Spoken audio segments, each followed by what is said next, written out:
Hello everyone, signing in from Sydney. It's around 11 o'clock Sydney time, late in the evening. I was hitting the bed late, so I wanted to share with you something I traded today. These days, I've been trading not bank NIFTY, primarily on NSE. It was a long holiday, so it's been a while since I posted anything on TradingView. I was on a holiday in India and just came back. Recently, I've been testing some setups. I've learned. I've tested and experimented with a lot of indicators. I've been experimenting with this nice all-in-one indicator that was shared recently by a friend called a DIY indicator. This is the DIY indicator. You can see it's a fantastic indicator. Has a lot of things. I haven't. It's called a DIY Custom Strategy Builder ZPB1 by ZPAB. It's a fantastic indicator. I've tried building these similar indicators in the past, but this one beats everything that I have tried to do. So it has everything that I needed that I would normally look for. So you can see supply demand levels. Um, the white line you see here, the curve is my 200 EMA, which I use to determine trend, whether it's positive or negative. Usually my trades are buy depending on how the trend is. I try to buy about 200 EMA. I try to sell below 200 EMA unless there is a pattern which I see building up, which gives me a good a view of where the market is heading. Then there's this blue line is VWAP. Um, then you would see a lighter blue line. This one, which cuts across the 200 EMA, is the 21 EMA. And usually I use the 21 EMA as my should I say short-term trend view during the trade intraday. Yeah. So this is one depending on the strategy. So that's one strategy used. Other thing I use is a couple of indicators which I found very useful, particularly in determining reversals. This is called the Matrix Series indicator. It's a very useful indicator for particularly trading reversals, tracking overbought, oversold situations. It's called Matrix Series by class.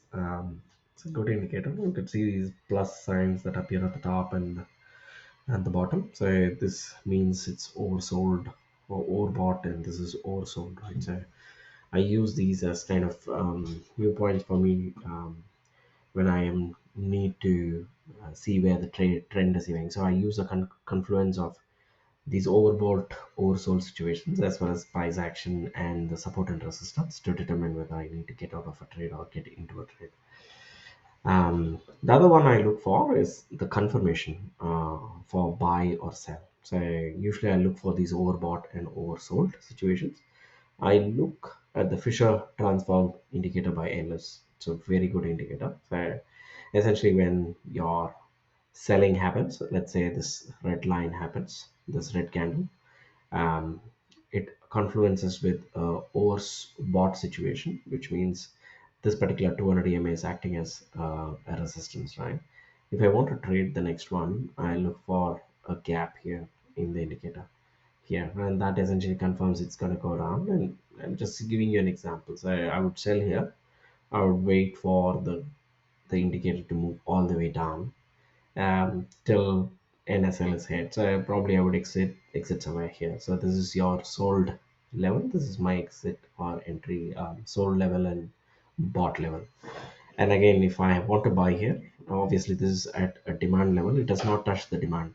Look at the way I trade it. So I look at the demand. If my demand is not touching, it means it's a higher low. This is a higher low, right? It didn't violate this particular demand level. I know that the market is in for a big move. So I would buy here on this particular candle, and then I would ride all the way till my oversold happens here or my Ehlers indicator shows me a move. I'd be very careful to look at previous resistance levels. For instance, this is one of the resistance levels I was tracking. And look at the way the supply line kind of coincides. So this hit multiple times. So this is one of the sold levels. Look at this. Market hit here, went back. This became, so what was support here is now resistance here, right? So this became resistance, and the market pushed back from here. So I would exit the trade here. Um, but today, because I knew this was kind of becoming the 200 EMA is breaking consistently with this trade, I knew if I have another higher low here, then essentially it's going to go and hit a higher supply level. And this was this level. So I had a position, in this case, I had a 21 800 C, if I'm not wrong. Yes, it was a 21 800 C. So that was in, um, was it 21 800 C? Yes, it was a 21 800 C. So I had 21 800 C, which was an in the money C. And I usually do buy 2 weeks of 1 week ahead, which essentially means I was looking at not this week's expiry, but 15th of February, which means theta decay impact on these down moves is much lesser. And I took an entry. I can show you my screen. Let me see if yeah, let me look at. Sorry.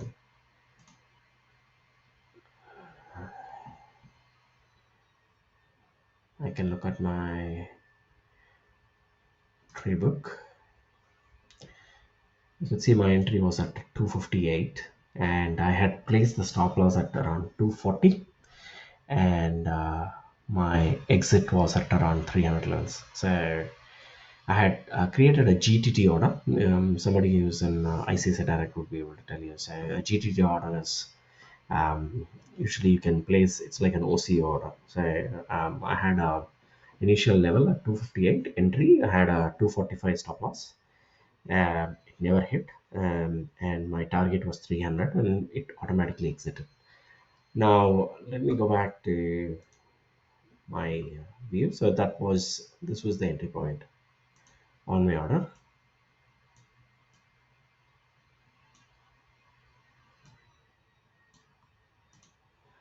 and sorry about that.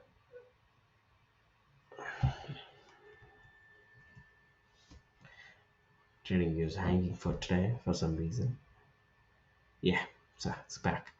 So the entry was around this point. I waited for this higher low to honor. This created another POI demand level. I knew this wouldn't break, so I consistently waited. I did not exit my level. It was a bit of a risk. If it had come back to my cost, I would have probably exited, but it didn't. And I stuck to the higher low. And the position I was in, I think it was 302. It hit somewhere here, if I'm not wrong. Let me move this. Somewhere here. Yeah. Around the VWAP level. This was VWAP. It tested the VWAP. I was looking at VWAP being 100. It didn't move down, so it broke immediately. When it broke, it tried and retested back at the 21 EMA and moved up, right? So somewhere around this, where my 300 exit on my trade was hit, and I made on two lots around 4,800 if I'm not wrong. So that was my trade for today. Were there any other trades to be taken? If I had, actually, I was not there because I had placed the GTT order. I had left and had to drop my kid off in his class. I What I would have done is looked at this sort of an divergence. Look at this. This is a divergence. Look at the divergence. The divergence tells us this is a move down, right? So probably would have been an exit. So look at this, went down, went up. Look at the retest. This would have been a certain move down. So I could have bought a put, probably a 22,000 or 22,100 put, and in the money put, and you could have ridden the whole journey down. Would have been a risky because the chance of it going up to 22K at one point I thought it would, but you should see that the market kind of traded in this manner. So it was expected that there would be some reversal around the 230 times, and that's exactly what happened at 230. It started the reversal process. Look at this. This was your reversal candle at 230. The candle closed below the 21 EMA, and it brought the whole thing down. It tested 200 EMA, tried to bring down, it went back to the demand level, and then it hung around the 200 EMA. It didn't try and go back again. You could see the market ended exactly where the VWAP is. So this is another view. Now, if you look at the market's move, it was completely higher, higher low. Um, I suspect tomorrow morning, if it gaps up or if it even opens on the sideways around this area, which is the immediate higher supply zone, I would still think the market would try and go up and would do the usual stuff. So it takes a long time to go up, right? And then suddenly it would crash again and then move back. I'm expecting this sort of a move in the next couple of days. Tomorrow is actually an expiry, so it'll be interesting to see what sort of move is in place. If it's a total sideways move, could be, or it could be a big swing up, swing low, swing high, right? So I suspect this would be this sort of a massive swing up and low is what you would probably notice, given that the volatility has been on a bit of a high. Um, that's all for this session. I just wanted to show you what I traded today. There's one more indicator I'm testing, which is the opening range breakout. Usually, I trade the first 30-minute candle, wait for the 30-minute candle to close. And today in the morning, I could have traded this down move from here. So let me show you that. Actually, I haven't added that indicator. Opening range breakout would be, yeah, this is another indicator I've been testing. I keep testing indicators just to make sure that I improve upon my overall probability of trades. They've been increasing lately, particularly post um, the budgets. This is this indicator. You can see the indicator. What it's saying is this was the low and high of that particular 30-minute indicator. Okay. Once this broke here, this was all the way going down. So this is a classic move down. Where did it go and test? Um, this is the pivot, daily intra-range pivot. So I have two pivot levels usually. This is the weekly pivot. Okay, these three blue lines you see is the weekly pivot. Usually the market honors the weekly pivots. It's been trading since it crossed the weekly pivot on the upside. Um, and usually the support levels will kind of match up to one of these pivot levels. And today's pivot level is this is the intraday pivot level. This is on the DIY indicator itself. You can see the market honoring some of these. So this was pivot, the center pivot level on the intraday. It came here exactly reverse back from there. I look at these confluence as support and resistance levels, and I look at how the market reacts, how my indicators give me a reversal or a buy or a sell signal, and I accordingly trade. And in the money option, I start with a small position and I build it as my position moves positively, and that's how I trade. This is what happened today. I just wanted to show you my typical trading approach. I couldn't spend a lot of time before the screen today because I was running between the office, coming back home.